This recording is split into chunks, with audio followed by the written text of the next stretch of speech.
Mrs Huw fan 26, pen y ffryd, Penrose Bangor, overalls, 2 sgrin plastig, a 2 bric neu giw bilias fel dydodd hi. 351 513 Bangor.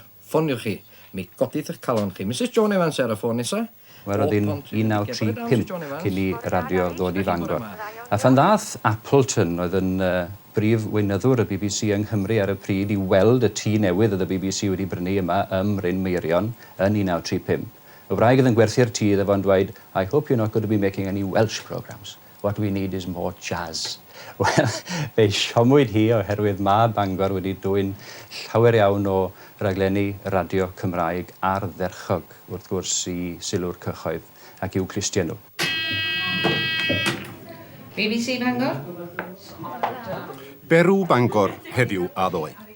I genhedlaeth arbennig Babi Sam ydy'r BBC, yn ewedig ym Mangor. Y genhedlaeth sy'n cofio fel y bu'r Dr Sam Jones, fel yr anhydelwyd o Ynys ymlaen, fel y buodd o'n magu'r babi'n ofalus yn y blynyddoedd cynnar, ac yn dysgu'r plentyn i gropian ac i gerddad wedyn. O bellach, mae'r babi wedi cael hanner canrif i brifio, ac mae Bangor, dan ofal a'r Alun Evans heddiw, yn brysurach nag ar unrhyw gyfnod yn ei hanas. Mae Bryn Meirion, pencadlys y BBC yn y gogledd, yn un bwrlwm gwyllt. Mwy o gyfranwyr, mwy o gynhyrchwyr, mwy o adrannau a mwy o wrandawyr. A rhaglen i ymfalchio yn hynny ydi hon. Rhaglen ben blwydd i gofio hanner can mlynedd o ddarlledu o'r gogledd ac i ddwyn i gor rhai o gewri'r gorffennol, ia, ond rhaglen sy'n hefyd yn dathlu traddodiad byw.